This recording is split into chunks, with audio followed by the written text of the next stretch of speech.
Hey everyone, and welcome to the NintendoFuse Podcast. This is episode 285, recorded on February 13th, 2024.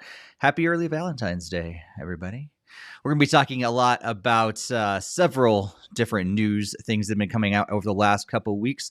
We've got financial results to talk about. We've got some unfortunate news like layoffs, but we also got some good stuff like concerts being posted and some rumors about next systems and possibly Xbox doing something crazy in a couple days. But we also got Aksys Games and their winter showcase, as well as the Whitethorn Games Winter showcase as well. So we're going to be talking all about that and more on this episode. But my name's Steve, and of course, I am not here by myself. I am joined by Barry and Greg. Barry, how you doing, man? I'm good. Tired. A lot of snow hit us today, so a lot of shoveling, and of course, baby and puppies and all that jazz. But it's good to Baby be and back. puppies out there shoveling too. I wish. Well, the puppies were going against what I was shoveling. I'd clear a path, and they'd run and play in the snow, and kick the snow into the path I just cleared. So Nice. they were helping in their own way. Just like the baby's going to be doing pretty soon. So. Oh, absolutely. Yeah. Absolutely. Oh, look, it's funny. There's a clear spot here. Snow. Greg, you getting any snow up there in Chicago? No, we've actually had almost like a little break from like the winter. We got some 60-degree temps like last week, like after I got back from Florida. So I must have like brought some back over there. So like when I was there last week. So Nice. Thankfully it's mostly mild here. It's been like 30, 40 degrees and even like upwards like a few days at 60. So it's been phenomenal. Sweet. Yeah, we've had like all over the place here in Colorado. I feel like sometimes we're getting dumped on, and other days it's pushing 70. I'm like, I don't even know what to expect anymore. Yeah, we had like 60 degrees last week, like up on Saturday, and then today we had snow, and it didn't really get super cold. Like it actually warmed up as it was snowing. So while it was coming down to the point that it was actually creating a dusting right after you finish. One of those where it's like, oh, it's never Yeah. ending. Meanwhile, snow was falling from the power lines because it was melting like on my head. I'm like, what the heck is going on? And right now, like it's like everything's clear. It's like it's crazy. It's like it's already started melting. It's above freezing. And it's like, okay, well, that was quick. Yeah. That's funny. Take it. Yeah. Yeah. Oh, I'm very happy. I do not like the snow, so I very much am taking it. I'll take the win. Well, welcome everybody to this podcast. If you're brand new and you've never joined us before, we would love to have you subscribe so you can always catch us when we drop these.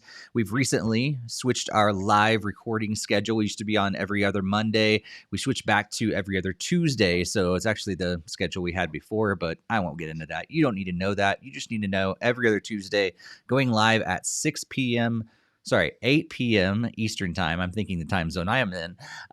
8 p.m. Eastern time and 5 p.m.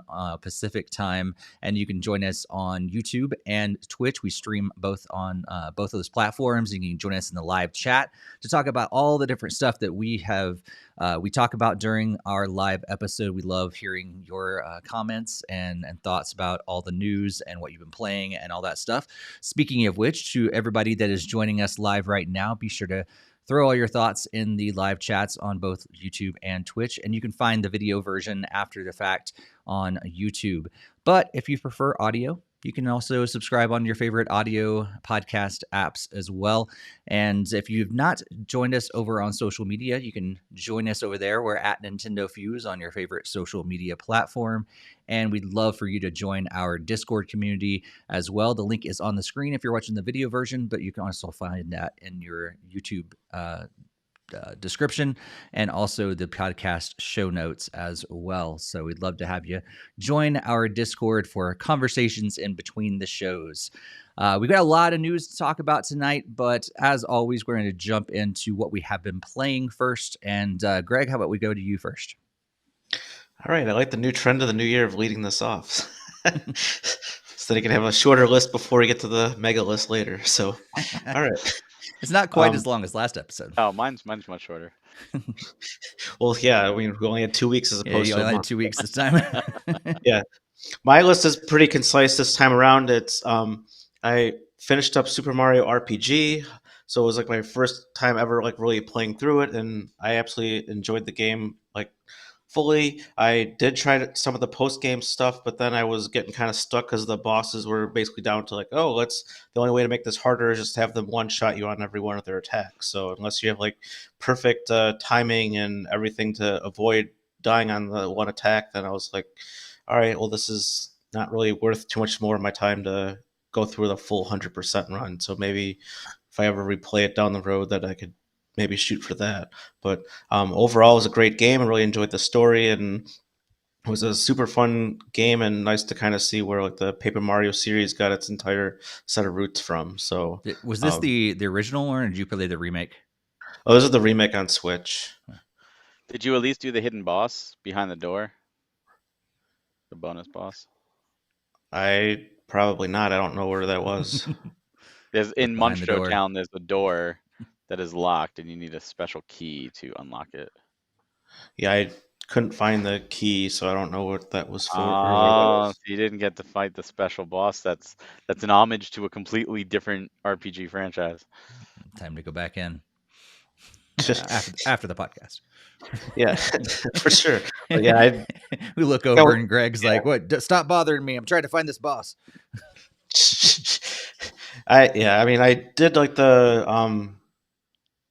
one of Bowser's minions and like Jinx guy that was in there. Like I fully beat like all like the versions of those guys and got all that like their special items there. But yeah, I wasn't trying to go through every single spot. I mean, I was like down to trying to get all the thought things for all the different enemies in the game, and then I kind of gave up on that because it was just taking way too long, and I unfortunately didn't even understand how the move worked until after I beat the game. So I was like using the move throughout the game, and then I didn't hit the special timing of it, so then I never actually unlocked anything. So that was kind of a bummer there. But yeah, for after I finished up with that, I dove into another code. So I bought the collection. I had it like pre-ordered with like the thing and got it day one, but I didn't really start playing it. I had said last time I had played the demo, which I really enjoyed, and that's why I purchased the full collection.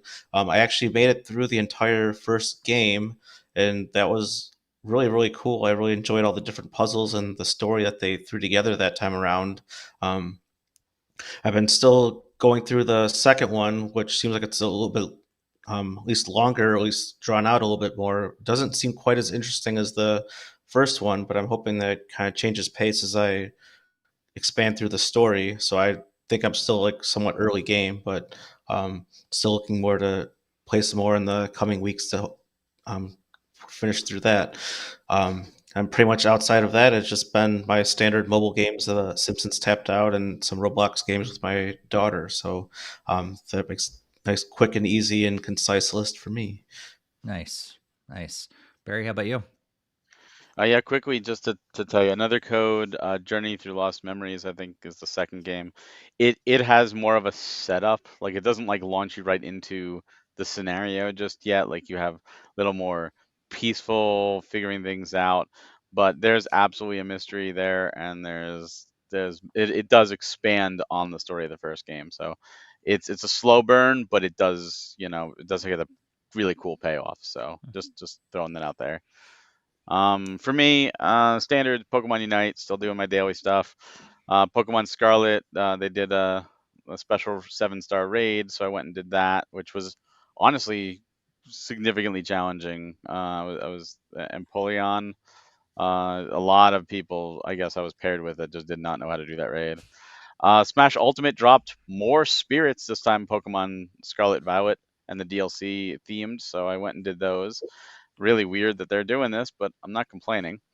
Last time I was playing some Golden Sun, and I did finish Golden Sun, and I actually started the Lost Age on the Nintendo Switch Online Game Boy Advance app, but I didn't get far into Lost Age. I just kind of wanted to transfer my stuff over. And for those that don't know, you can transfer certain data to from the first game to the second game. The easiest way to do that is with two link cables, but if you're playing NSO, you've got to use a password. And I decided to go with the gold password, which was 6 pages of I think 10 lines each of Like, it was a lot. It was the longest password I think I've ever inserted for another game just to carry stuff over. But I'm just at the start of the game because another game came out, and I was like, yeah, I'm gonna take a break from Golden Sun, and that was on the PlayStation 5, Grand Blue Fantasy Relink, which is a game from Games, the makers of Dragalia Lost. And this proves that Dragalia Lost could very well easily be converted to a standalone game. It's actually sold over 1 million units already. It's got DLC coming, and it's very much Dragalia Lost in the sense of, oh, you beat the game, you start doing tougher challenges to build your party levels and build your weapons, and then and fight tougher things with people, and just keep going ad nauseum until the end. But I don't have PS Plus, so I couldn't play online. So all I was doing was solo, and it wasn't bad. But when you beat the story, you get a final chapter that's past the final chapter called Chapter Zero, and I'm like, oh, cool, and it concludes the story.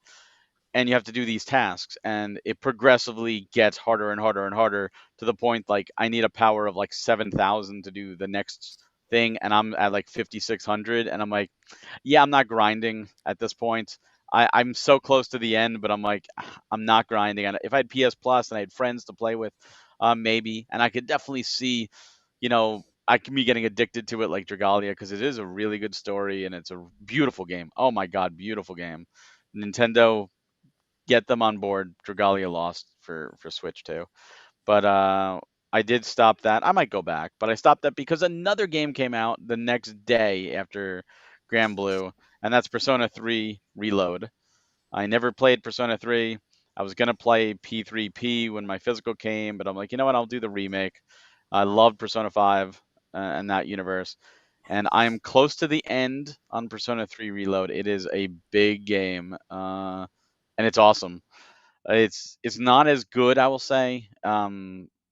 Persona 3 Reload uses a system that many RPGs have used, where there's one dungeon and you kind of keep going back in, and it's random every floor, and you get to a point where the game stops you, and then you do social stuff, and then you have to go back in after an event, and that cycle repeats. And I find myself really loving the social events and not wanting to go into the tower dungeon. Persona 5 had something similar with Mementos, but it also had stylized dungeons per chapter, which were really, really cool. Um, so it's good. I'd highly, highly, highly, highly recommend playing it. It also does the same social event thing that kind of falters with Persona 5, where you have social links. You can play and gain trust with these characters and get to know their backstory, and there's romance. And it was funny in the fourth and fifth game, at least the fourth game I heard. Fifth game I watched the scene where if you romance multiple people, it totally comes back and backfires on you. Like, they all confront you, and it's hilarious. The third game doesn't have that. It's like, romance everybody. We don't care. And the characters don't care. You have a character that's like, I love you, and you're like, cool, we're in a committed relationship. And the next scene, that's a standard story scene, someone hits on the girl, and the girl's like you're right there, and it's like, no, like, we're together, or are you gonna defend me? Just walks away, and I'm like, this scene would have played regardless. Like, there's just such a disconnect, and I don't know why they make such a disconnect between these personal social scenes, and then I guess they're like, oh, this way it's easier if we just make it generic, but it also makes the connections feel like nothing. Like, the first Right. girl I Like, doesn't romanced, she's matter. like, Yeah. doesn't matter. She's like, I love you. Yeah. I'm like, great. And then, like, I never saw her for like 2 months. Like, she never even called me on the phone and be like, hey, you want to hang out? I'm like, oh, are we together? You really? No, screw you. But it is a great game. I highly recommend it.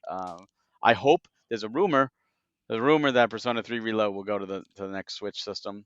But if you can't play the Reload, P3P is also very good, and that is on the Switch. But I hope we get the remake on the successor. That'd be cool. Finishing it up, Final Fantasy 14 on the PC. Still doing that with my static, and on mobile, still Mario Kart Tour. I'm still trucking along. Still going. Still going. Going to the chat real quick. It looks like Zev Zero said, "So glad that Nintendo remade another code and gave the US the second game finally." Yes. Yes. So, yeah, it's great to see all that. I mean, I wonder, how far they're going to keep bringing more and more of those games that have never graced the U.S. shores. Hopefully, they keep bringing those over there. Barry, I know you know more than Greg and I do in that camp. Is there any more that you would really hope they bring over that they haven't yet? Yeah, so the same team that did Another Code did a game called Hotel Dusk, which is on the DS, Yeah. but they did a sequel, Last Window, I think it is, that is only available in Europe and Japan. And so again, it's the same thing like Trace Memory and Another Code 2. We only got the first game. So I'd love to see them do that with those two since same company. These are Nintendo IP too. Like there are spirits and stuff for that. So bring those over. I'd love to see them do that again. They did Famicom Detective Club, which is cool. Disaster Day of Crisis, which was a Monolith Soft game for the Wii. It was before Xenoblade. It was Yeah. after they did Bait and Kados Origins. They did this, and it was like you're play a person that's stuck in the middle of like an earthquake in the city, and you got to try to survive. And like really cool premise. I heard it. I mean, I heard it's average. You know, it's not like the greatest game in the world, but I'd love to see them do like a remake and let them have fun with that. There's a ton of weird Nintendo games too that we never got like officially over here, or we just never got sequels. We got original games, and bring back Star Tropics. I'm sorry, I want Star Tropics 3 and Golden Sun 4. Let's go. Nice. So I've been playing. I checked out Lego 2K Drive. I actually checked it out for the first time several weeks ago, but yeah, played a little more of that, and I'm enjoying it to some extent. It's fun.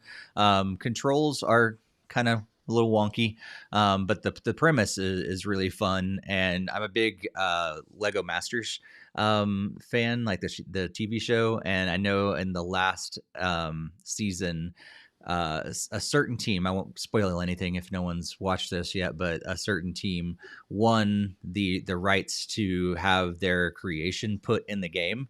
I was like, that'd be cool to see it. So I'm still waiting on that to happen, that their car that they created in the game will pop up, or that they created on the show will actually be available car that you can get in the game as well. But it's a fun game to kind of play around with. And then I also checked out Stumble Guys on Xbox. Have you guys heard of Stumble Guys? I just found it. Like, it's basically Fall Guys, but made by Hasbro. Like the people behind like Nerf and everything. And so it's like branded Fall Guys essentially, but it's really fun. Like they've done a really good job of ripping it off, and some of the aspects of it I think they've done better than Fall Guys in some aspects of it. So yeah, I just played a few rounds. My very first round that I played, I won the whole thing. I've not won a game of Fall Guys ever, but I won my first my first game of Stumble Guys. So maybe I'm better at stumbling than falling, I guess. I don't know. I think there's another game coming out really soon on Switch. I saw it on our list of games that are coming out. That's, I think, yet another play on this. And I'm like, are they just trying to find all these words that kind of mean fall and put guys after it? And there you go. It's another game. But I played that, played some Rocket League, a little bit of Fortnite, not too much. I'm kind of not as excited as I once was about that. Still playing Pokemon Go like pretty much every day, and a little bit of Clash Royale as well on mobile. So that's what I have been playing. Please let us know if you haven't already in the chat. Let us know what you've been playing, or if you're watching this after the fact, let us know in the comments. And if you're listening after the fact, just head over to our Discord or our social media and let us know what you've been playing. We love hearing what you guys find, what you enjoy, what you don't like as well. And if you played any of the games that we've been playing, let us know your thoughts on those as well.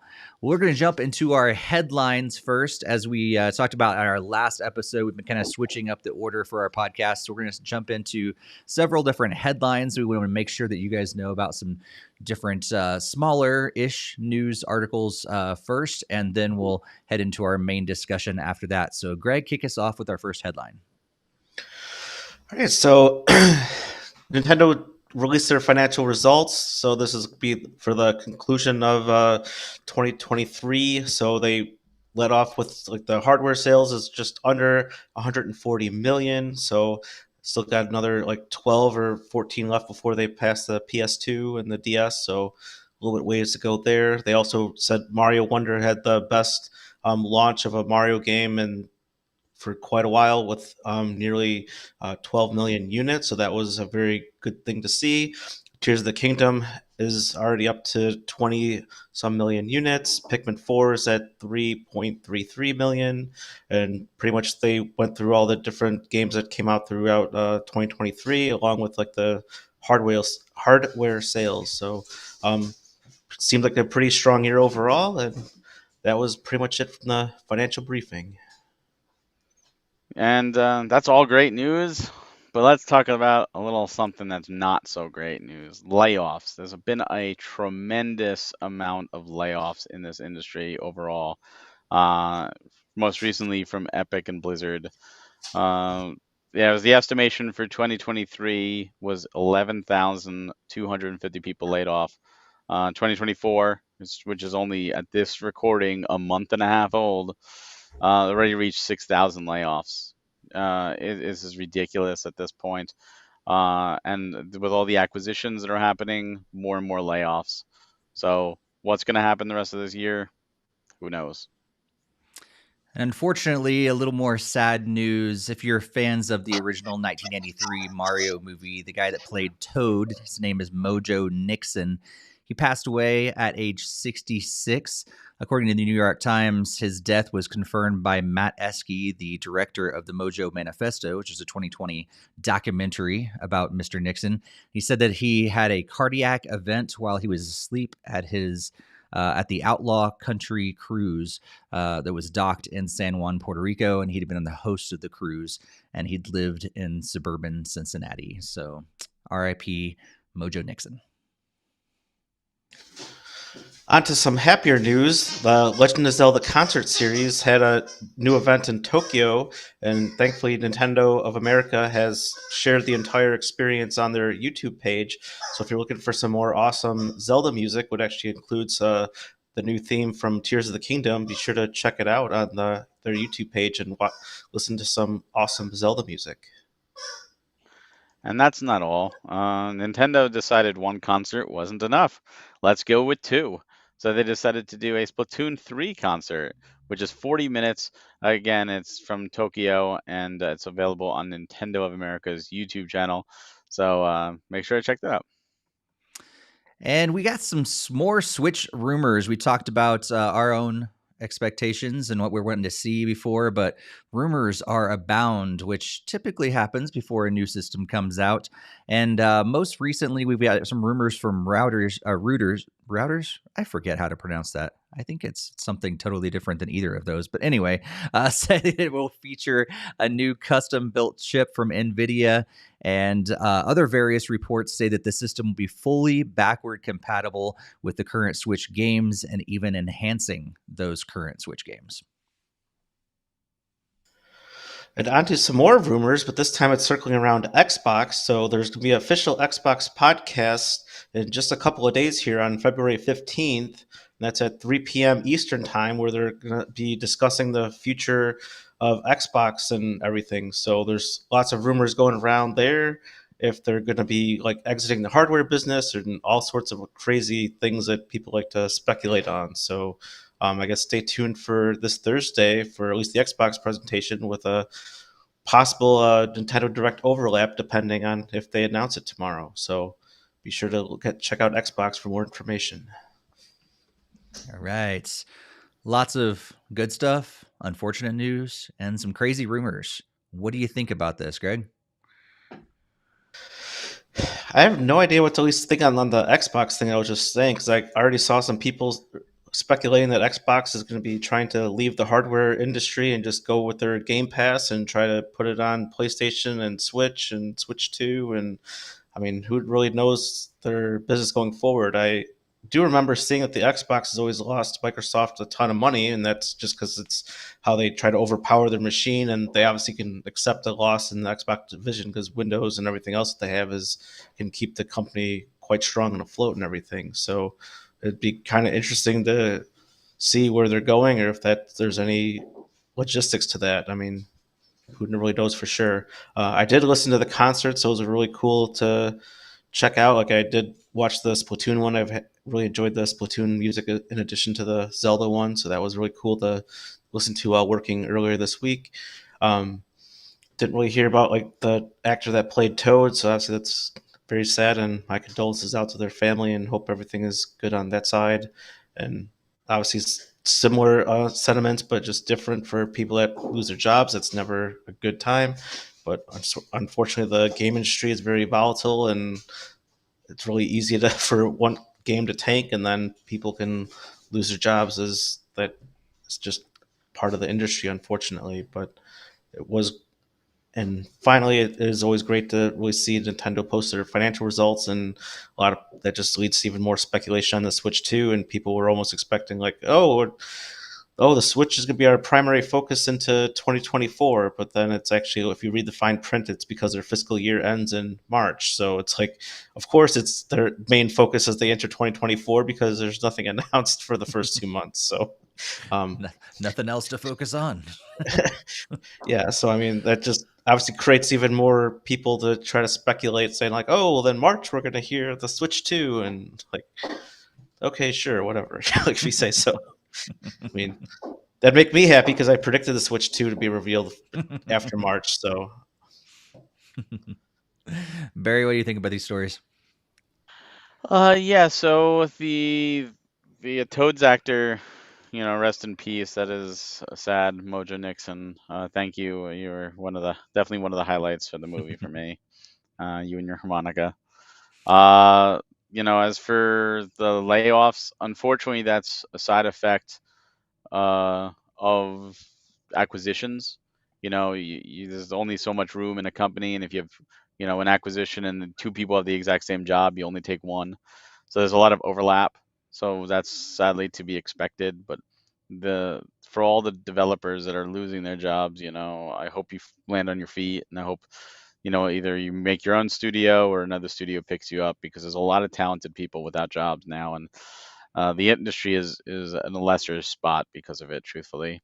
As for the Nintendo financial reports, they're all good news. It's all good news there. Glad the Switch is doing well. I want to see the Switch surpass the DS and the PS2. I'd like to see it, especially after the Wii U. Like, talk about a bounce back. The concerts, love it. Like, absolutely love it. I wish Nintendo would do that more. I did get to see Bow to the Goddess live when they did that, and saw Distant Worlds from Square as well. Both fantastic. Even Video Games Live was a good Mm. show, but they're not doing that, I don't think, anymore. But it's it's great. This is at least a good way to see it. You don't have to leave the house, so definitely check those out. I'm glad they're archived on YouTube.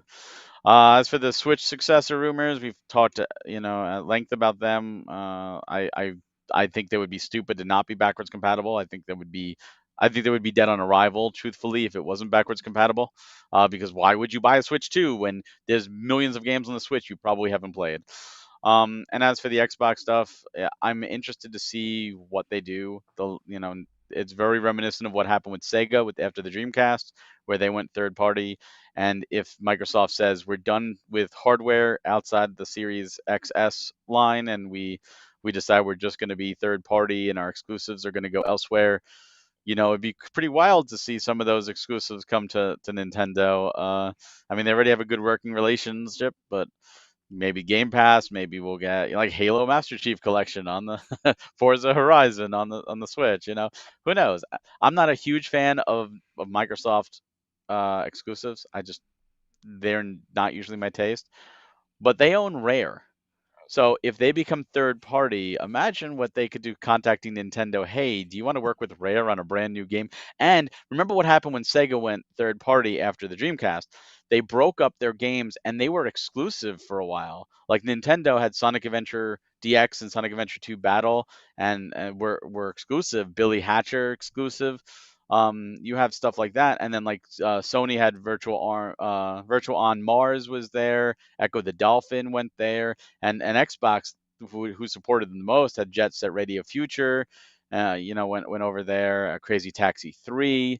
So who knows? Maybe Microsoft says, hey, let's do Banjo Kazooie 3 and make it exclusive to Nintendo. Or 4 if you want to count Nuts and Bolts, or 5 if you want to count Grunty Revenge. But something like that, that would be wild. I think will they be full third party across the board? Will they be actually make some console exclusive games? Who knows? I'm excited to see, uh, and I think it's a smart decision. I think the Xbox sales, they failed. Like, I think Series S and X was their Dreamcast. It was definitely way more powerful, but it couldn't compete with the competition. And I think the PlayStation 5 has outsold it like 2 or 3 to 1, which is crazy because they launched, I think, like a week apart from each other or something Yeah. like that.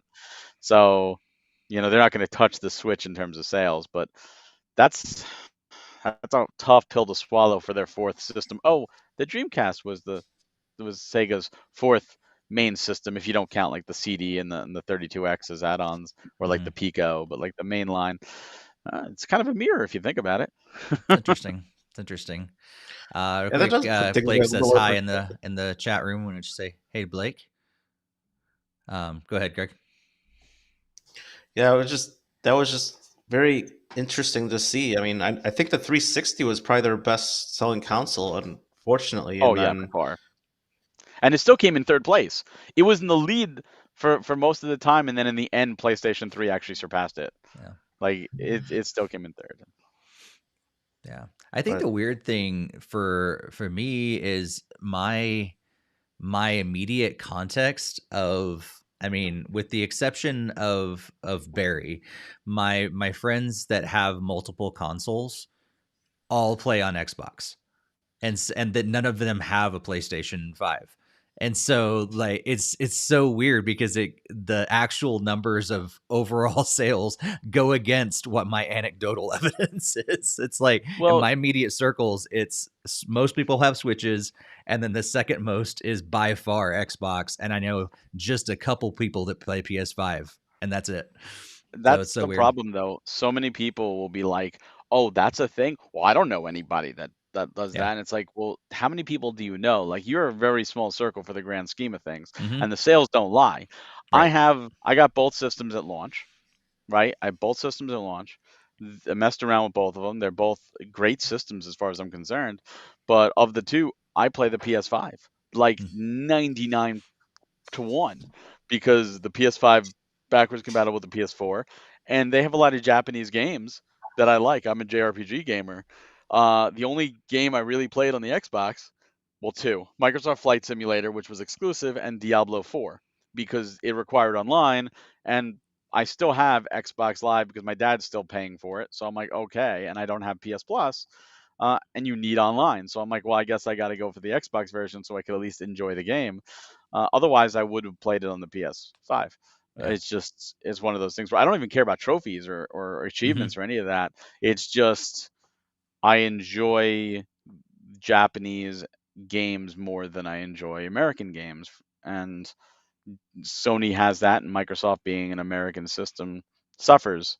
And when it's on both systems, I might as well just get it for PS5 and just stay with what I'm familiar with. Yeah. Yeah. Yeah. Mine goes back to I'm just not a huge fan of like the controller layout for PlayStation. Like, I don't like that layout. So the controller is a big thing. I know you can buy another controller that looks different, so that could be remedied.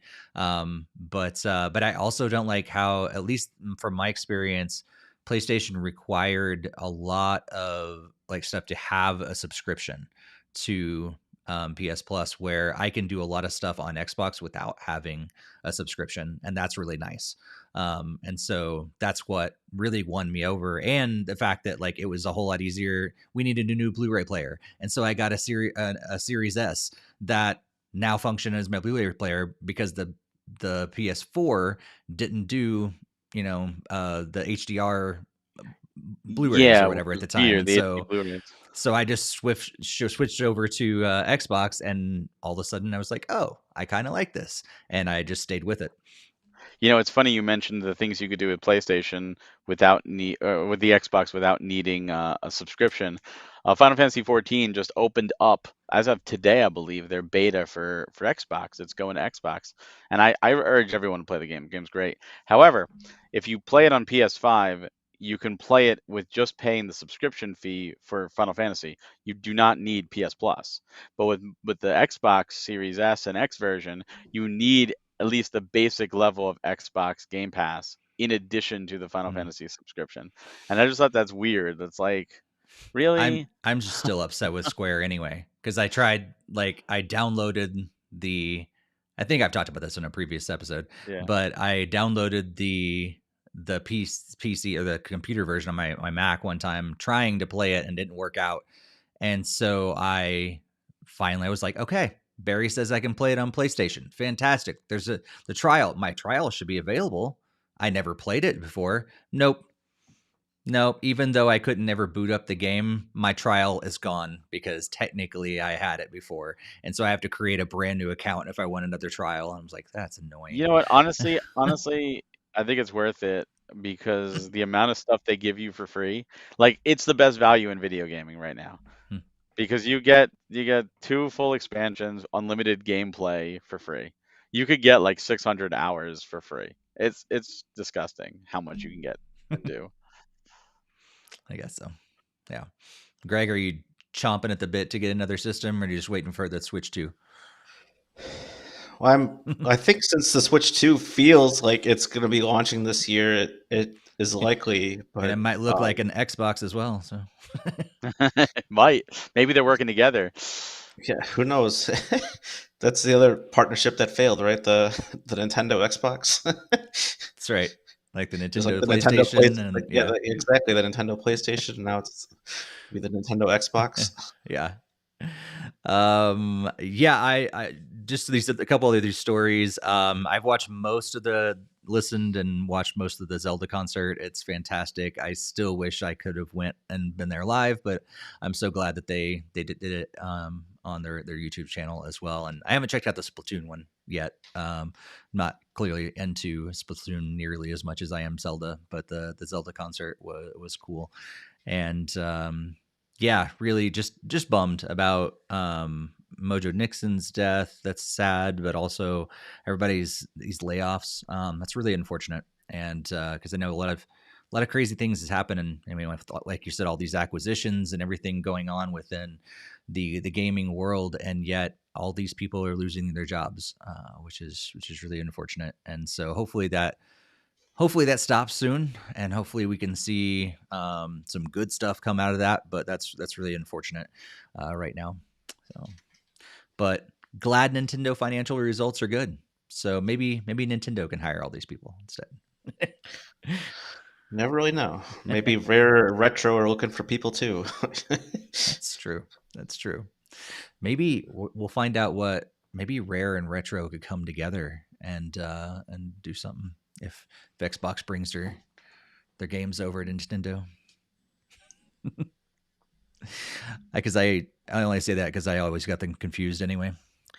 It'd be really funny if they came together on a project.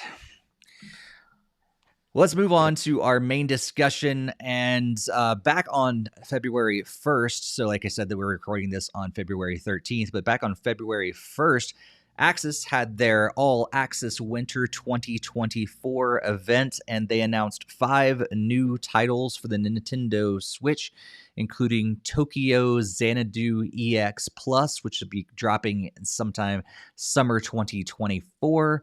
There's also Despera drops that will be published sometime in 2025. Radiant Tale Fanfare, that'll be published this summer in 2024. Tales from Toyotoki, Arrival of the Witch, will be also coming this summer in 2024. And Virche Evermore Epic Lycoris, that's better, in fall 2024. We also got some updates to 3 Nintendo Switch games, including Blazing Strike. That update, that game is going to be dropping in summer 2024. And then Spirit Hunter Deathmark 2 will be arriving very, very soon, February 15th. And also Tengoku Struggle Stray Side, which will be dropping on April 4th of this year. So, what'd you guys think about this? Did you get to watch the showcase, and what game stood out to you? Overall thoughts and things like that. Greg, what'd you think? Well, unfortunately, as we were discussing before the show, I didn't really get a ton of time to actually watch the full presentation. I did watch through a number of the trailers, and I didn't quite get to finish through all of them. But it seems like it's really great that there are a number of Switch games that are coming, and it was great to get some updates on them. But I don't really believe a lot of the games are more in my wheelhouse. I don't think I've really played too many of the access type games to begin with. I mean, I do see that there are like a lot of Japanese focused games, but from the few trailers that I saw, I wasn't quite sure. At least on, it was a lot more focused on like the actual anime part of it and not actual showing gameplay. So it was kind of hard to make like a judgment call on if I want to get the game or not. So nothing really especially stood out for me from the trailers that I did review, but still great for people that are excited for these games as well too. Gotcha. Barry, what stood out to you? This was a good presentation. A lot of good stuff. Spirit Hunter looks really good. Deathmark. It's a series that I have, and I've heard good things about it. I'm not a big horror guy, but I actually like horror visual novels, and it's a visual novel style, but it has like 2D side-scrolling, walking around detective stuff. But it's the third. It's even though it's called Deathmark 2, it's actually the third game in the Spirit Hunter series. But the big one, they were right. Like if you watch the presentation, they're like, all right, and now like the moment you've all been waiting for, and they hit the play, and I just cheered. Even though I've played this game, I'm so happy it's coming to the Switch. Everyone should play it. More people need to play Falcom games. Tokyo Xanadu EX Plus is a must play. It is the black sheep of Falcom. It is the action RPG combat of Ys. It's got the social stuff of Persona and the Legend of Heroes games. It is so good. And it is just one of those that always wondered why it wasn't coming here, and they did release it in Japan without English. It's like, oh, why don't you bring it to the West? And they are. So I know, the trailer they showed was the opening, which is anime. So if that's what you watched, Greg, you probably had no idea what was going on. But which is weird. Like they did that for the people who knew. We were all excited, but if you had no idea, you were probably like, I don't understand what's going on. And I like whenever we do like the game awards with us, and I'm picking out game trailers for Steve to play. I would love to do the opening because I love the opening, but I know no one else who knows the game would understand the opening. So I don't know why they picked it. But if I had to pick one game there that I said, Greg, you need to play, it's that one. Because I know you like action RPGs. I know you like Zelda. I don't know if you played Ys, but it's very reminiscent of Zelda combat. And the social aspects are really cool. And there's a lot of meta stuff. There's games within games, as arcades, as callbacks to Ys and Legend of Heroes stuff. But it's so good. The story is really really cool, and yeah, it's a must play in my opinion. Nice. Yeah, I think that's the thing that stood out to me the most. Like most of these games are not my, the games that I usually gravitate toward. But the overall presentation was so like, if you knew, you knew, and it was exciting. But if you weren't into that stuff, I was like, all I'm seeing is a bunch of static screens with people's names or with these character names and just sliding in one after another. And I'm like, this is not making me excited about this game. In fact, they all kind of look the same in a way, because like I wanted to see more gameplay. I wanted to see more like, why should I be excited about this game? So overall, I'm sure the games are fantastic. As I read about them, they sound exciting, but what they showed in the presentation didn't get me excited, unfortunately. Yeah, I think that's where I kind of ran into that because they were just showing like story sequences, and I was like, "Well, what's the game even play?" Like, I've never even Like, you don't need to sell me on the story if I don't even know what the game plays like. Like, Mm-hmm. is it like a visual novel? Is it like an action RPG? Like, show me something like that that's like can get me more excited for the game if I've never even heard of the series before, Mm-hmm. which none of these games I've even heard of before. Yeah. Yeah. So, Barry, you said the Spirit Hunter Deathmark. That I know they spent a lot of time at the very front, showing off that game and talking about that game. It's a Yeah. 2D side scrolling, but It has also 2D side RPG. scroller. It's got visual novel aspects. It's Interesting. a detective. It's a Hmm. mystery game. So you have to find clues and everything like that. And it's 2D this time. So they're changing up. Like the other games aren't. The other games are Oh. more like a visual novel only, I Hmm. believe. So they're changing it up in between. Um, and I like that. I like that they're willing to do that. It's a series that I've thought about getting into, and I very well might if games would slow down and give me time to get to more backlog stuff. But yeah, it looks good, Yeah. and I think there's definitely a market for the slow down, for the hey, let's try and do some mysteries and puzzles. Like Another Code is like Hmm. that kind of game, and it's a really good game, and I'd like to see more of that personally. So Yeah. I feel like that was the one of the ones that stood out to me because they did spend a lot of time with it, but they also showed a lot of gameplay with that one. I was like, oh, I feel yeah, like I know what this game's about. And that's cool I to sent see that like they didn't this is the first time they've done that style, like to change yeah. it up is kind of cool too. And that's probably why they highlighted it more, because they're like, hey, we're changing this up. So again, when you're dealing with the third game in any series, the fans of the first two games are you've already sold. Like you've already sold the game to them. They're already fans of the game. So it's probably the like, hey, we can get some new people here, but also to tell them, look, we've changed it up. We want to change it up for you. And I think I think that's important. Yeah. And I love to see visual novels get that, because so many people think of visual novels now as just reading and pushing X. And there are certainly visual novels that are like that, but so many of them now incorporate gameplay and, other things to do in between the reading of the dialogue. Mm. And it's just they're story heavy. That's really what you have to think about visual novels now, like a Hmm. puzzle platformer or escape room or mystery, but with story heavy gameplay. Speaking of gameplay, there's some Tokyo Xanadu gameplay for you, Greg. Just one of the boss battles. It's, you know, not what the anime opening sells, but Yeah, I don't know about you, Greg, but all of a sudden now I'm interested in this game. Like what we saw in the showcase did not not get me excited at all. But I was like, oh, this looks cool. it's very cool.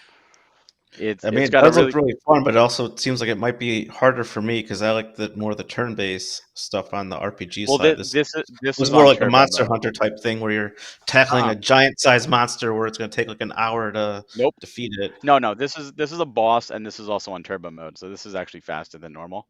You can choose, but that's just a boss, just a standard boss. The rest of the game is just regular enemies. Monster Hunter, it's more of just grinding for gear. This is not. So like the story basis of it is you're in Tokyo, hence the name of the game, and there's like another dimension with demons pretty much, and there's like these rifts, and you go into the rifts, and when you go into the rifts, you're in like a dungeon, and it's a standard like very very basic for the most part, but with some puzzles, like a Zelda style dungeon with enemies, action combat, and then when you go out of there, you're in like you're a school kid, so you go to school and you talk with different people, and you make friends, and more people join your team, and you actually have a party. It's an RPG. Even though you control one at a time, you can switch characters. I think you could have up to 4 people at a time. Everyone has different moves and spells, and it's awesome. It Hmm. really is a great game, and it's made by Falcom. So if you've never played an Eve game, you know exactly what you're getting into. And if you've never played an Eve game, there's a homework assignment for you. If you like action RPGs, Yeah. It looks like I just tried to pull up another yeah, one and then like yeah, so you can yeah, actually see more of the gameplay there. And yeah. There's different missions, and it tells you like, oh, in this dungeon, here's what you want to look for, and say like you're just literally walking around different dungeons, different enemies will come out. It's not Monster Hunter esque at all. Yeah, it And seems a lot more like your Zeldas or your E's or something like that. exactly. Yeah. And like this, these are like some special missions. This is a very very cool character. I can't spoil anything about them, but you get to like in between, you get to like see what other characters are doing and play them, and there's this big overarching story. And like I said, you can see the dungeons are pretty simplistic. They're but it's fun to go through and explore, and there's some puzzles and levers to hit. And it's not gonna bend your mind like, oh, this is gonna catch me off guard. It's just fun. It's a fun action RPG with a great story. Um, and the EX Plus actually adds a crap ton of content, like post game content. They added a whole new chapter when they added that mode. So I'm gonna say it's probably a good 40 hours or so that you can get out of this game. Hmm. Very much worth it. Highly Nice. recommend. Well, that's the All Access Winter Showcase, but we also got another one. This time from a company called Whitethorn Games, and they had their Winter Showcase on February 8th. And they showed off 3 different games that were for Nintendo Switch. The first game they showed off was a game called Lake, and this is a mail delivery simulator. So, not the game that I thought it would be if it's called Lake. I was like, oh, maybe it has something to do with that. No, you're delivering mail, but it's got a really rich story, and you're getting to know the people that you're delivering to and everything as well. And that game will be launching very, very soon on February 15th. We also got word on Botany Manor, which will be dropping in on April 9th. And this is there's also there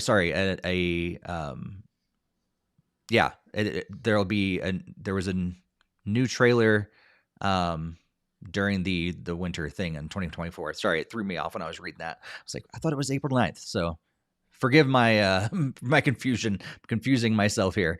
But Botany Manor, of course, is a botany related game at a mansion. So you're going to be able to play that on April 9th. Lots more to that game as well. But moving on, we also have Witchwood, which is now available for the Switch as well. And you can play that either on mobile for $4.99, or if you want to play it over on Nintendo Switch, you're going to pay $20. So do what you want. But this is a crafting adventure game, and they also talked about how there's a new studio partnership was announced with North Star Video Games, and this is a maker of several indie games, including Lawnmower Simulator. And they're currently working on their first major title that promises to be a journey of creativity and discovery. And one of the big things that stood out to me, I had not heard of Whitethorn Games before, but they put a lot of focus on accessibility and making sure that their games are very accessible to different people.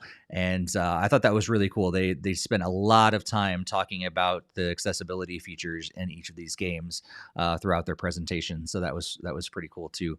Barry, let's go to you first. What did you think about this presentation? Yeah, I love the presentation. Like you, I love that they talk about the accessibility. And there's so many publishers out there um, that most unfortunately have never even heard of, or they know a game but they don't know who publishes them. And they all have different kind of angles. And I like what they do, and I like that they're give their studios a spotlight. They're very, I want to say, not necessarily casual, but relaxed games. I will say, like, Botany Manor looks interesting. It's a definitely a puzzle game, and Lake. I know Lake got a PlayStation release before, and I actually have the physical. So when I saw the name, and I saw the show, I'm like, wait, I recognize this. Like, oh, it's coming to Switch now. And then when I looked into it, I'm like, that's kind of cool. It's the slow down kind of thing. It's like, hey, it doesn't have to be action combat. There's a story there. It's a story driven game. And I like that again. And Witchwood looks interesting. It's weird that it's so much cheaper on mobile. Like that Yeah. is certainly surreal. But yeah, I think these are good games for that crowd, and there's a lot of publishers that I've personally dealt with and have talked with that are very similar that focus on more niche experiences, more relaxed or cozy or not necessarily high octane action. And I love that the Switch as a platform allows for all these type of games because it's something for everybody. hmm Yeah. If only Skatefish was coming to Switch. Maybe That's you what I was will. thinking. Lake I did wouldn't be not. surprised if it did. Yeah. Yeah. Yeah. Greg, did you get a chance to take a look at any of these? Yeah, I was just watching the trailers while you guys were talking because there wasn't quite as many games for this one, and they actually showed actual gameplay, so They it was a did. little bit easier They did.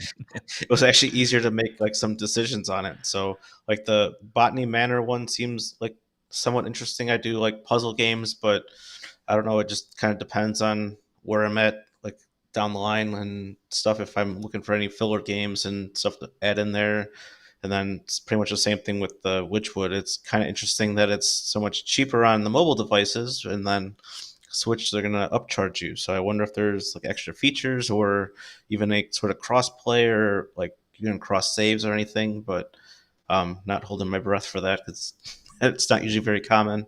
But yeah, I mean, either of them could have potential. It just kind of depends on how this year plays out. I still have quite the backlog of Switch games I'd like to get through before like Switch 2 and stuff comes out later on. And so, like, yeah, I was still been playing catch up earlier this year, as I've already stated in the games I was playing earlier. So just have to kind of see where the release takes me. But Mhm. yeah, I mean, they did look pretty intriguing and may end up like just adding them to the backlog if they're interesting enough or even at the right price even. Yeah. Yeah, I think it's interesting to me. I mean, Lake looks interesting. I think it reminds me some of the Life is Strange kind of style a little bit, which was kind of cool. And I think we may actually be getting some review codes for Lake as well. So potentially we'll be able to play that in the future and let you know our thoughts. But it comes out so soon.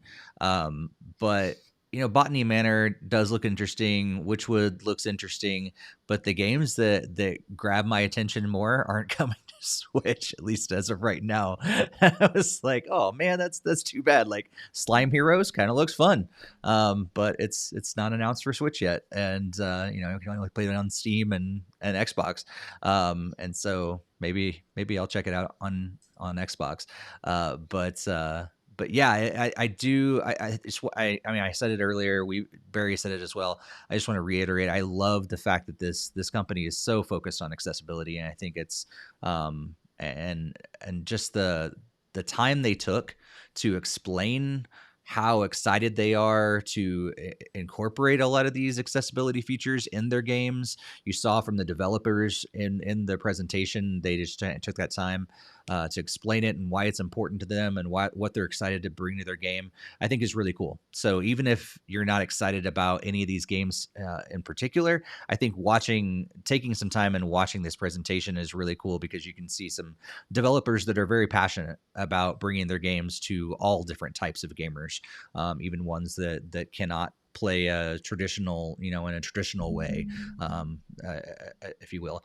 And so yeah, I think it's great, and just shed some light, hopefully, on companies like this that do what they can to incorporate some really cool accessibility modes into their games. So that brings us to the end of our major conversations around these different discussions. Who knows? Maybe we'll have a Nintendo Direct by the next time we have a podcast in a couple weeks. Barry, you thinking it's going to happen? Last time we had our podcast, I said, hey, you know what? They usually do the same time as a state of play, and state of play was scheduled for that Thursday. So I said, oh, maybe we'll have an announcement. And we didn't. And we've actually had two state of plays since then. And now we have a Microsoft podcast, but it's pretty big and could be very, very monumental coming this week. Will Nintendo do that? At the same time, they also just dropped today a trailer for Splatoon 3's DLC that was like 4.5 minutes long. Like, that was the type of trailer you would see in a Nintendo Direct. Mm-hmm. And I was like, oh, does this mean we're not getting a direct? The last direct we had, they also did some trailers that I said we're probably not going to get one because this is stuff that would be in a direct. And then we had a direct. So I don't Yep. want to say yay or nay. My guess is maybe the direct is so full that they couldn't put this in. They didn't want to run over that 40-minute time much. So they said, screw it. Let's just throw that 4.5 minute trailer with explanation out on YouTube. So I think this would be the first February where if we didn't get a direct in a long time, where it was either not January or February, and if that's true, that tells me there's stuff brewing because they don't have stuff to show. If they don't have stuff to show, they're not doing a direct, which means they're saving stuff for a big blowout for a particular follow up, maybe. Mm-hmm. Mm-hmm. Mm-hmm. Yeah, Greg, what do you think? We're gonna see a Nintendo Direct soon? I'm see, like I've been following the rumors. And there's people saying that it might be more of like the actual like partner direct thing, like the partner Yeah, series I've heard thing, that. and either that or if they are doing the actual direct, like it could still be like this week. I mean, I think I even mentioned last time on the podcast that I was even looking into the kind of the history of it, and then I even penned down it could be like the 15th. So they wouldn't say anything until like tomorrow morning, in which case that our podcast predicted it because that's how it usually goes. Is like the day after we've done a podcast on a Tuesday. I feel like it's Quick, usually I'm like, gonna check oh, my email, make sure no it's like, press releases have come through. Yeah, I, oh, I got a notification for something. I'm like, ooh, did it? No, it's not. Yeah. yeah, like I right before like we got to this part of the discussion, I was like had it open and I was like, how did I like I checked the thing earlier today and it didn't show me the Splatoon 3 email, but then now it says it was there since 7 a.m. and I Yep. was like, what the heck? That's some weird Microsoft glitch on that side. So I think they wanted to keep the focus on all the Microsoft announcements, but I think it could be like a double down, like on Thursday, could have a Microsoft and Nintendo Direct potentially, depending if it's how they're doing it. Because I feel like they've been doing the Nintendo Directs near Valentine's Day over the last few years since like COVID.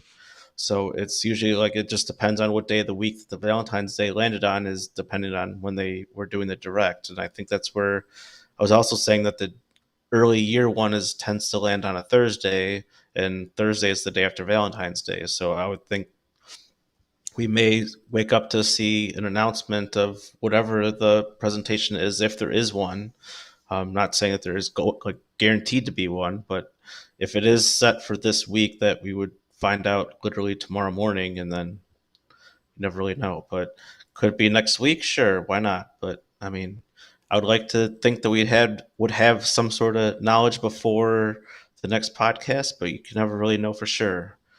Yeah. But yeah, as Barry was saying, if there is no direct or no partner direct, then it's almost certainly everything is already known for Switch, and they're preparing for a Switch 2 reveal. And based on what I've seen and listened to already, it looks like it even will be ready to go in March here. So, um, yeah, I mean, we don't really know. I mean, we talked last time. There's not too many games known for this year for Switch, at least first party. I mean, it's like pretty much another Code, and then Mario vs. DK, and then it's kind of like, okay, well, there's a few titles out there that don't have dates, like the Thousand Year Old Door remake, and is Metroid Prime 4 still coming? Is like and Mm. other stuff like that. Luigi's And Mansion, we don't know, and Peach is in March. That's all we know. Yeah. I almost feel like it could be like just an indie showcase or something like that instead. Like just they don't have a whole lot to show off. Big AAA games. So just show off the indie games that they have and bide some time until the eventual Switch 2 announcement. yeah, I mean, I was pretty much seeing that like pretty much Switch 2 is not going to even be announced until at least March or April. But I mean, you never really know. I mean, they could certainly put that one more thing type thing and blow everybody out of the water, get everybody more excited. But Mm-hmm. I really don't see it coming. And if it is just Switch focused, that we'll probably see it this week. If not, then next week. And if it's neither, then it's most certainly everything is all gears for Switch 2. Yeah. Yeah, Well, if they do a partner showcase or a mini, a Switch 2 announcement is coming, or nothing at all. A Switch 2 announcement's coming. You know it yeah, because if they do a proper Nintendo Direct, let's say that we wake up tomorrow and there is, to me that pushes any Switch 2 announcement for June. They're not going to do a big full Nintendo Direct on stuff coming to the Switch for the spring, then to just undercut themselves with a right. Switch 2 announcement. So a Yeah, partner Direct of stuff that's coming, or a mini, which is usually non-Nintendo stuff, or Nintendo stuff we already know, Peach, Luigi's Mansion, Thousand Year Door.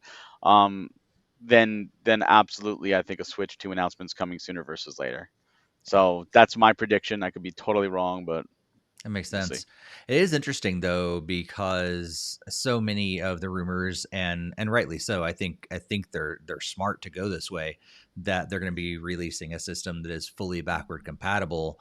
So announcing it early and then releasing some games after that may not be as bad if they were to release a completely different system that's not backward compatible, that won't play those games. Then you're like, oh wow, you're shooting yourself in the foot. But since it will be backwards compatible, it won't be as bad this time. So it's going to be interesting how they Yeah. lay those announcements out, Now, and how they he- plan it. here's a question for you guys. Since the rumor is not only backwards compatible, which is something I think we've all been on the same page on, but that enhanced versions of games, do we think it's going to either A, natively enhance it, kind of like you put a DVD into a Blu-ray player, the Blu-ray will natively enhance the DVD image? Do we think it's going to be like a download, like if you get a PS4 game and you put it in a PS5 and it's like, oh, you could download the PS5 version, you just have to play it only with the disc in? Or do you think it's going to be also like PlayStation, where it's like, oh, if you want, you can pay $10 to upgrade your Switch version for the Switch 2 version of said game, or none of the above, something completely different? What do you think? Greg, what do you think? I mean, based on how they handled the Wii and Wii U situation, I'd almost like to see they were gonna be like, "Oh, you like your Mario Odyssey? Give us another $10-$20 and you can upgrade it to the Switch 2 version. Oh, you like Tears of the Kingdom? Give us another $20." Like, I don't like can't put that past them for more nickel and diming for some of the same games that we've already have. But I would obviously really appreciate if it was just as simple as like, oh, just plug in the cartridge, it just boots up, and like the DVD to Blu-ray, like that would be more of the preferred option. But um, the way I almost want to see them handling it is they like to monetize any of those like kind of upgrades unless it's not going to be a meaningful upgrade. I Yeah. mean, to me, it didn't really make much sense to like, oh, upgrade your virtual console game for $1, $1.50, $2 for from Wii to Wii U. That seemed really silly to me to begin with, because you didn't really. I mean, obviously it's still a ROM, but then they still added in like, oh, you can now rewind and do all the other fancy stuff that we have now on Switch. But um, I still didn't really appreciate having to spend an extra dollar just to be like, I really have to transfer this between loading the system, like loading up the Wii U, which obviously took like 5 minutes, and then loading the Wii menu from there, and then taking another like 2 minutes, and then boot up the game, and or do I pay the dollar just to wait the 5 minutes, not the extra 2 minutes to load the Wii menu, and just to like fire up the game and have a few extra bells and whistles? Like, It's pretty enhanced there yeah, after all those things. Yeah, I think honestly, I think enhanced is going to be a really loose term.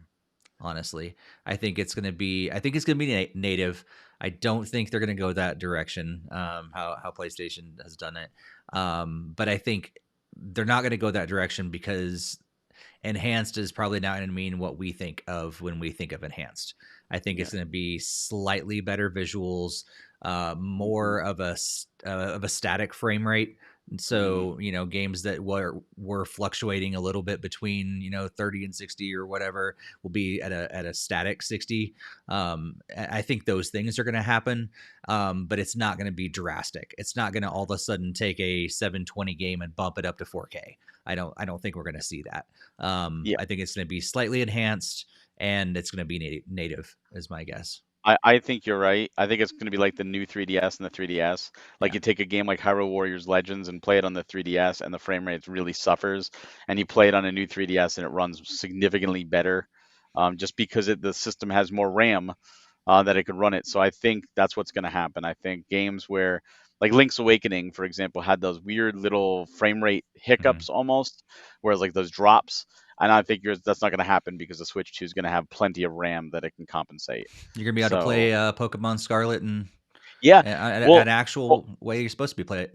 Pokemon Scarlet and Violet, the frame rate was never the issue. I think the Mm. issue was just textures were loading incorrectly, or objects were loading incorrectly.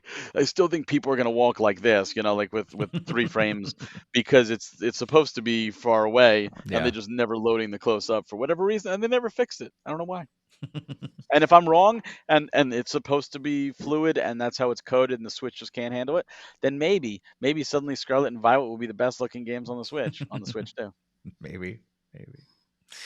Yeah, it's really hard to tell. I mean, it depends on how much they're really going to be bumping up the power. I mean, I do know like usually the rumors get blown out of proportion. Like, oh, it's going to be up to par with the latest PlayStation model. It's going to be up to par with the Xbox, and then it's just like, oh, we didn't go that far. We only did like a whatever plus 25% power than Mm. the last console. I mean, I understand that there's a lot of that stuff gets blown out of the water, and then I mean, obviously there's lots of reports. I mean, obviously they're trying to determine the best like stuff, and then it all comes down to this, like how much would they want to charge for this console, and they usually do try to keep it below like that $300 price range, just because that's where Nintendo likes to market more towards to keep it more family friendly, and even though it is a dedicated gaming machine primarily, but they also understand that some customers are really sensitive to the price point of it. But and I True. think that's where they might drop some of the power specs down a little bit from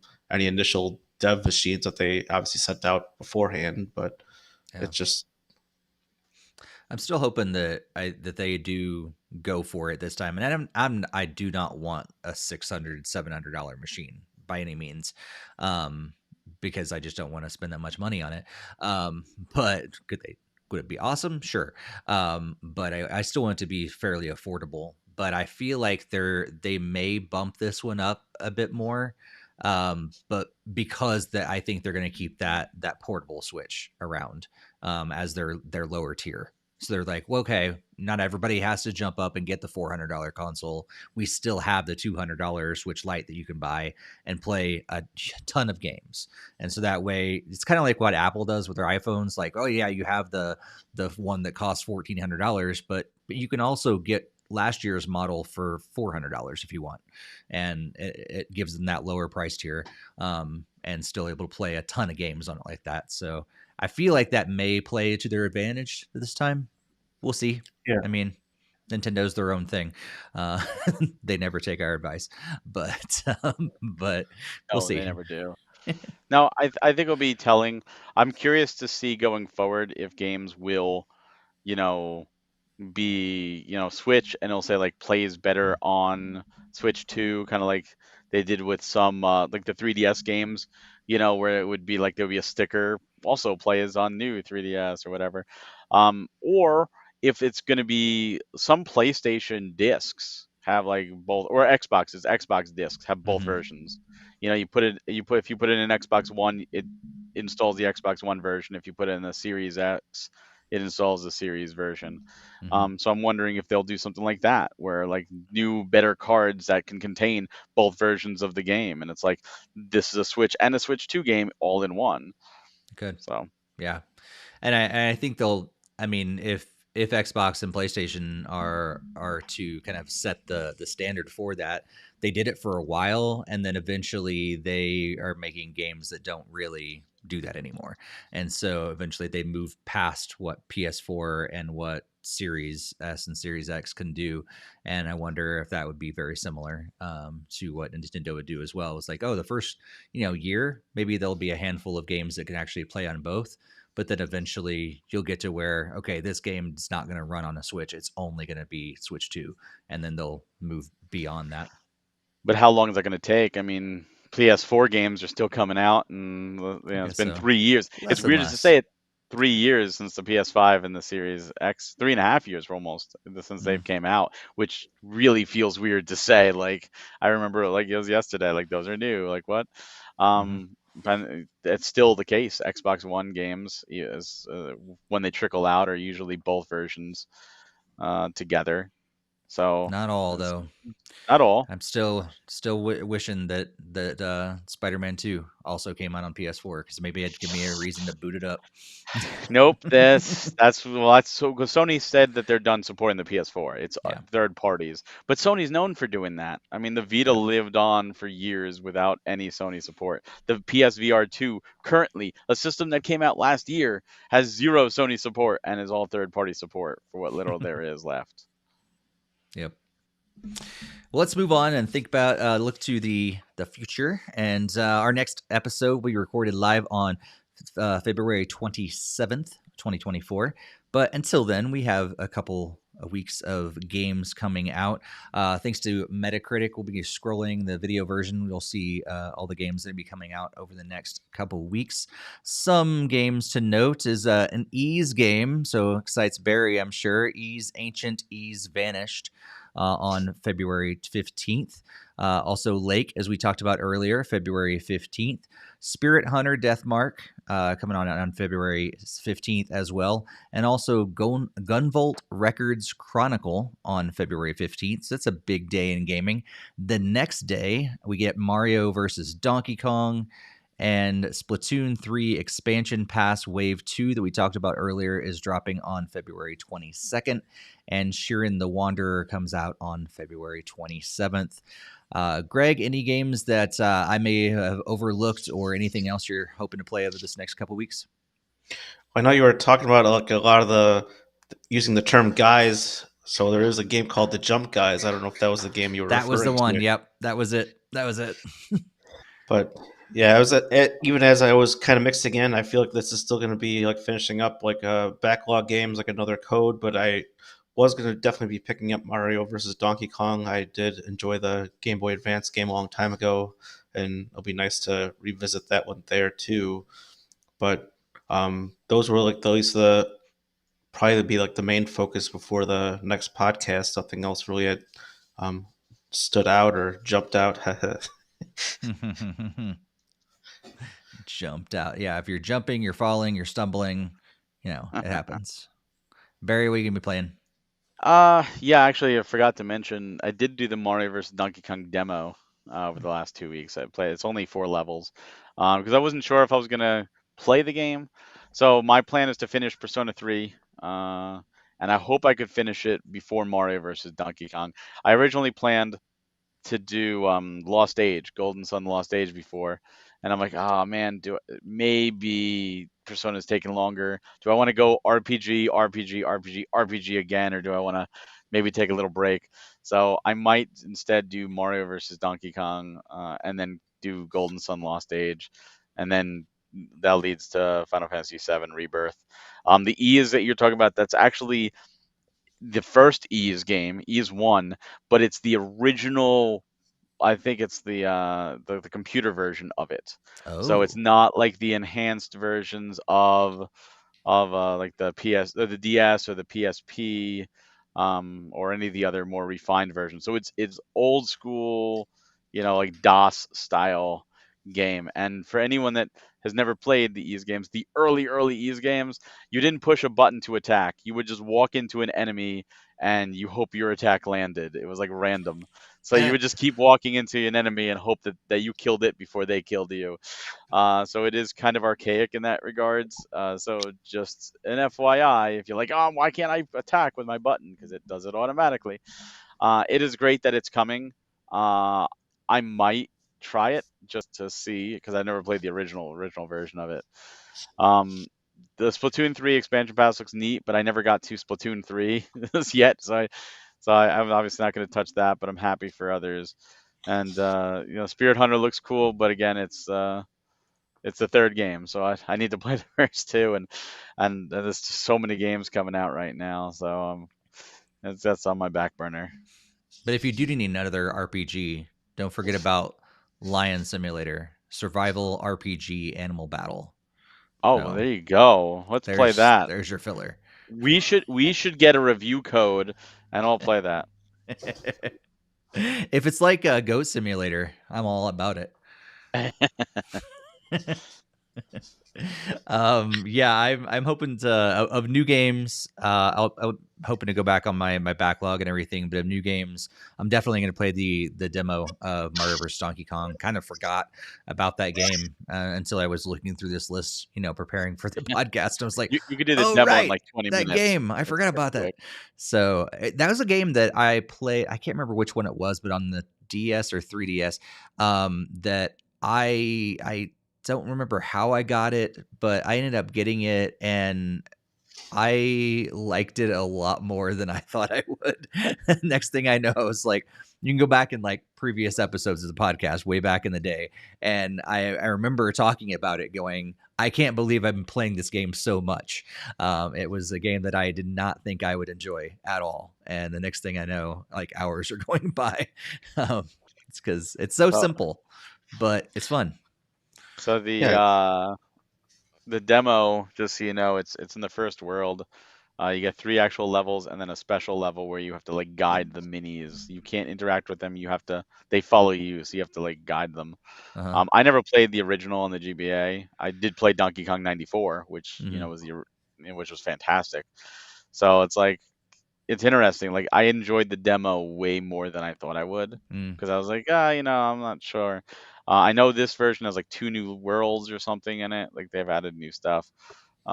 So I don't know if I'll complete it or if I'll 100% it, but I'm definitely interested in giving it a shot. Because this is a remake of that one, Of the right? GBA version. Right. So I think it was Yeah. March First. of the Minis was the one that Okay. I got into that I didn't realize I was going to get into, and that changed up the gameplay. That's more like Lemmings, Yeah. right?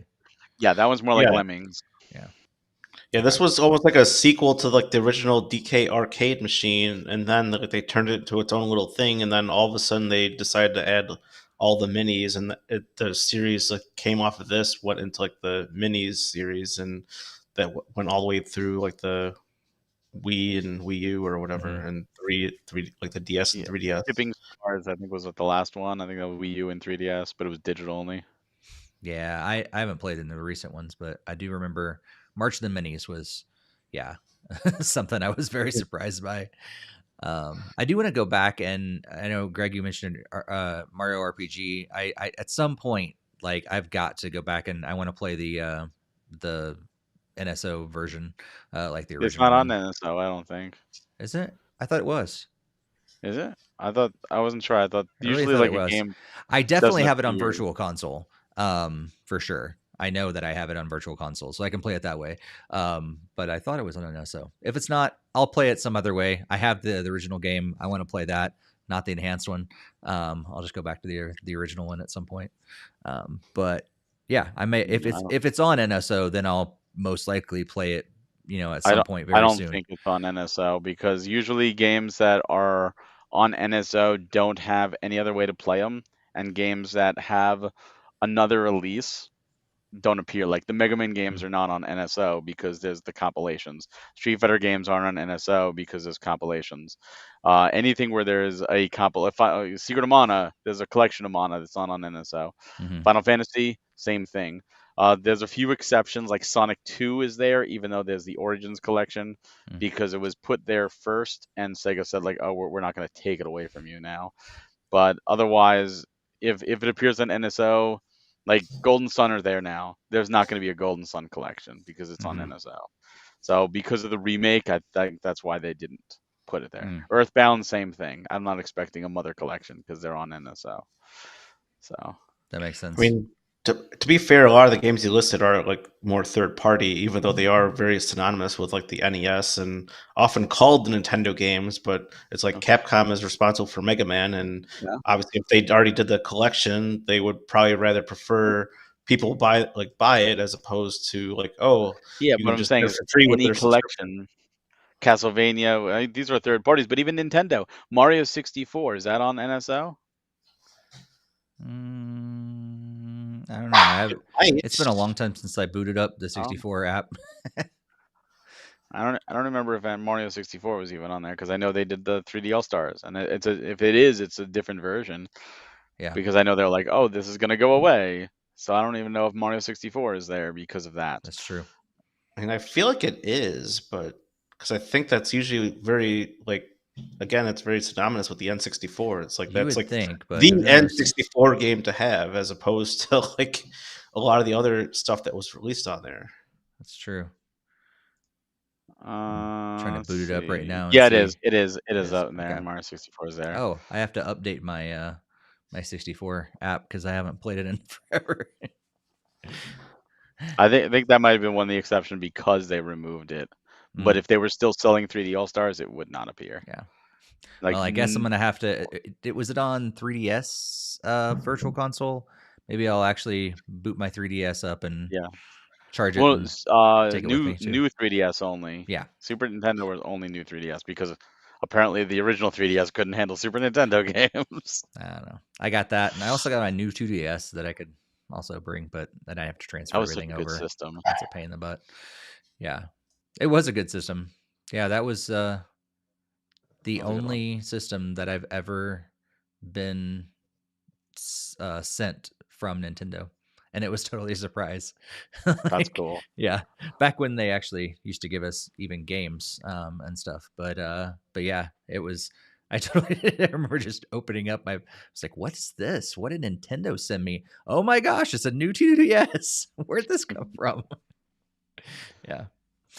So, Do we? Good time. it's actually Yeah, we'd have to even check it's if we back even there have somewhere. a Nintendo Contact, but I would love to get like another game from them because I think the last one I had gotten was Mario Maker for Wii. Oh god, I don't remember the last time I owned Yeah, one. they really cut down on a lot of that stuff. Actually, yeah. In fact, Kit and Krista talked about it on one of their first episodes of their podcast about how they cut down on all the games they used to give out to both press, but also other people as well. And Influence. are you kidding me? I can't update the 64 app because I've run out of free space. Yep, I know that This feeling. is ridiculous. Like, I have a gigantic. Okay, Nintendo, if you do, for some strange reason, listen to our podcast, please, please, please, please, in your next system, allow us to see how big and how much space we have, how much storage we have originally on the card that we have in the game and in the system. Like, I have no idea, and I have to turn the system off and pop it out to be able to tell, like, okay, did I actually buy a 512 card? I can't remember, and I should be able to go in there and see how much storage Yeah. is available in the system You settings. see how but much I have is to turn it free. off, right? But that's it. So because there was a deal the other day, and I was like, well, if I have a 400 gigabyte card, then I can upgrade to a 512. But if I already have a 512, I'm not going to buy another 512. It's a simple thing. I could easily just pop my card out if I turn my system off. But I could also, even easier, I should be able to just look at the system settings and see what size card I have in there that way too. So anyway, sorry, Right. stupid little rant. And for the love of God, please include more than like 2 gigabytes of internal space. Like, Oh, the internal space was Man, terrible. it's awful. Yeah. Anyway, with those little soapboxes, we'll be wrapping up soon. Before we do so, though, a reminder that our next episode will be recorded live on both YouTube and Twitch on February 27th. That'll be at 8 p.m. Eastern Time and 5 p.m. Pacific Time, our new day, new time. Hopefully, you guys can join us. We'd love to have you in our live chat as our additional member of the podcast team. And also, if you have never subscribed to the podcast, be sure to do that. You can subscribe over on YouTube for the video versions. But you can also subscribe on your favorite podcast app. So if you have not done that, please do that and share it with other Nintendo gamers that you know. If you've never followed us on social media, just another reminder that we are at NintendoFuse on most of these social platforms. So you can follow us over there. And of course, we would love to have you join our Discord community. That link is on the screen on the video version, but also in the YouTube description and the podcast show notes. We love chatting with you guys in between episodes and just hearing about whatever you want to share, games that are coming out. Anytime there's like a Nintendo Direct, big announcements and stuff like that, it's fun to just have conversations about what's been going on in our Discord. So just a big plug to head over to our Discord and join that as well. Greg, what's going on in your life over the next couple weeks? Anything exciting? Nothing particularly like huge. Yeah, because I was in Florida like the previous week or the first week of February, so that was really nice there. So it's pretty much just gonna be the kind of the calm before springtime.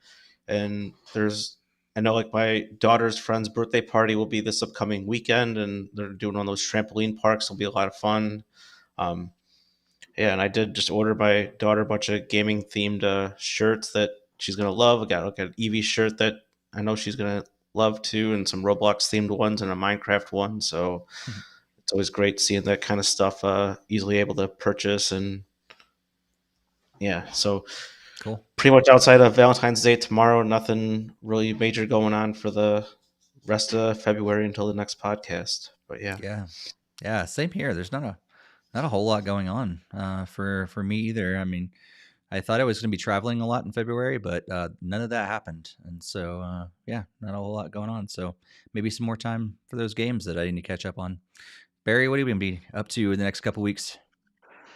Well, besides taking care of little Ann and the pups and playing some games, I'm slowly working on the next Premium Direct. Speaking about Directs, we're writing on the script right now. We have some good stuff coming out, some really good Switch games, and been meeting with a lot of developers, multiple meetings today, yesterday, and so on, and working some deals, and we got some really exciting stuff happening even before the next Direct, is what I'll say.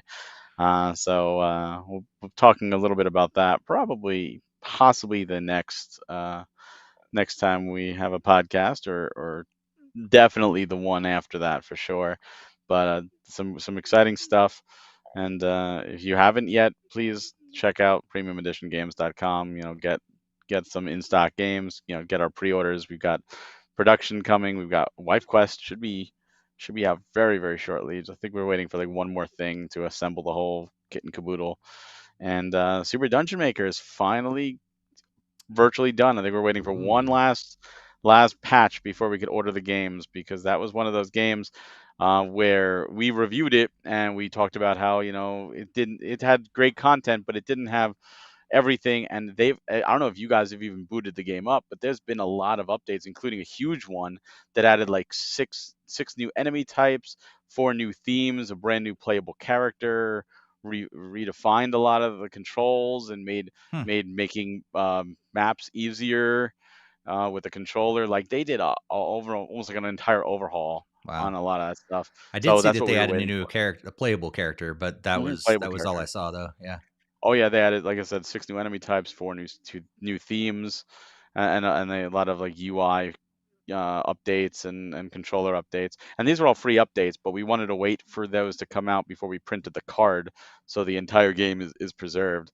So we're really excited to finally do that. I know people have been waiting, and we appreciate patience, but that was one of those cases where the developer wanted us to put it on for pre-order early, so we had no choice. It was the only way we could get the game, but we wanted to make sure that the best version was put the card for everybody. But it is such a good game. I'm excited for more people to play it. Cool. Well, thanks you all for being here for this episode. Yeah, once again, we'll be getting live on February 27th with our next episode, and maybe we'll be talking about a Nintendo Direct, who knows? But we would love to have you join us live, so be sure to do that. But until then, happy gaming, everybody. Have a good one. See you next time.